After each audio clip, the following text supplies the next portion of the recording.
Hello anh em, chào mừng anh em đã trở lại với channel của mình là Khanh. Thì tiếp nối cái video hướng dẫn anh em loop start lần trước thì mình sẽ chỉ anh em cách để tháo keycap như thế nào để cho cái bộ start của mình nó bền. Thì một cái cách thông dụng là anh em sẽ xài key puller và mình sẽ cho xuống gài vào hai cái góc của keycap nè, rồi mình giật lên thôi, đúng không? Cái cách này khá là nhiều anh em sử dụng. Tuy nhiên là khi mà cái key puller nó móc vô hai cái góc của keycap á, thì anh em cũng cảm nhận được là nó không có đều, và khi anh em tác dụng lực để giật cái keycap lên á, nó sẽ vô tình làm cho cái thanh quay của mình nó bị cong lại, trong khi anh em đã dành khá nhiều thời gian và tâm huyết cũng như là tiền bạc cho cái bộ start này. Thì khi mà mình cái việc tháo lắp keycap là không thể tránh khỏi rồi, nên là anh em sẽ sử dụng một cái phương pháp nào cho nó an toàn để mình tháo keycap.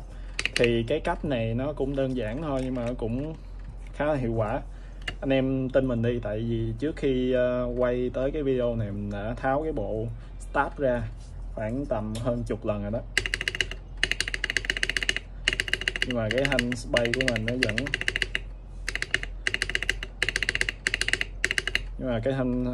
mình nó vẫn kêu ngon lành.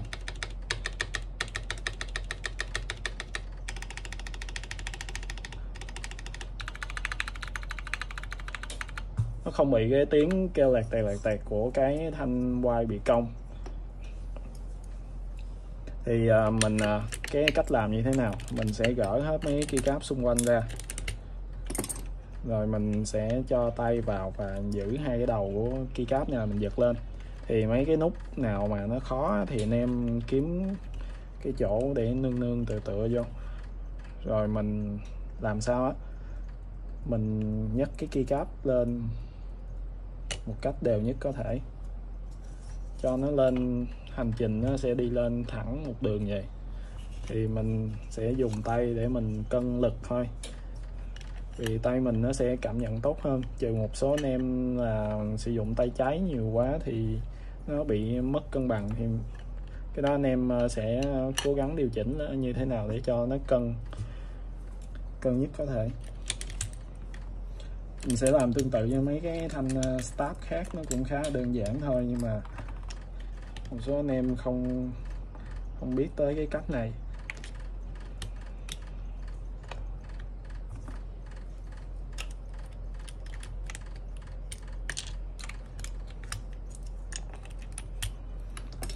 Đó, mình áp dụng tương tự cho hai cái nút ở trên.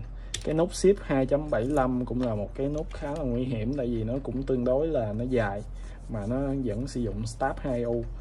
Thì khi mà anh em lắp xuống, anh em để ý là nó bị bập bênh khá nhiều, đúng không?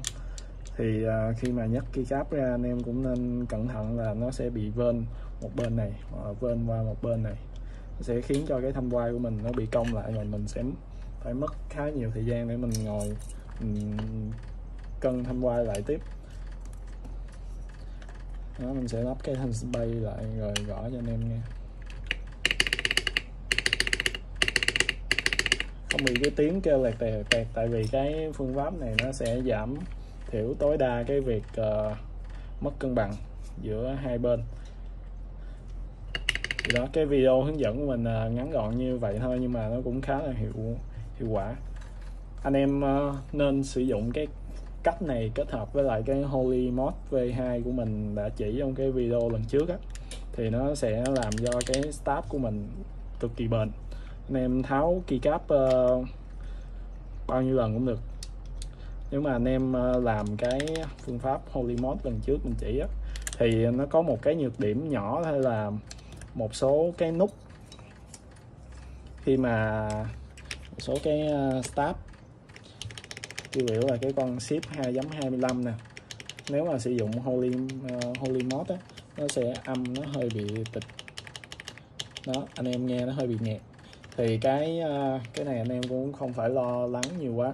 Mình nếu mà mình rảnh á, mình ở nhà mình cứ ngồi mình spam như nè, thì sau một thời gian thì cái lớp bằng keo đó, nó sẽ dàn ra đều hơn, thì nó sẽ khiến cho cái phím start của mình nó kêu lại như bình thường, như cái phím enter.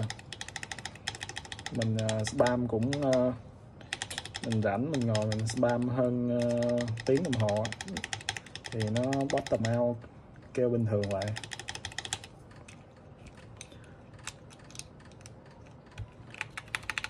Bù lại cái nhược điểm đó thì là cái bộ start của mình nó khá là bền, nhưng mà mình đã nói ở trên đó, trước khi tới cái video này mình đã quay khá là nhiều lần và mình tháo ra tháo vô khá nhiều và nó vẫn không có bị cong trở lại, tại vì mình đã sử dụng cái lớp băng keo á để mình chèn chết vô trong đó rồi, nên là dù nó có cong nó cũng không thể nào nó kêu được, giống như là mình ép chết nó rồi đó.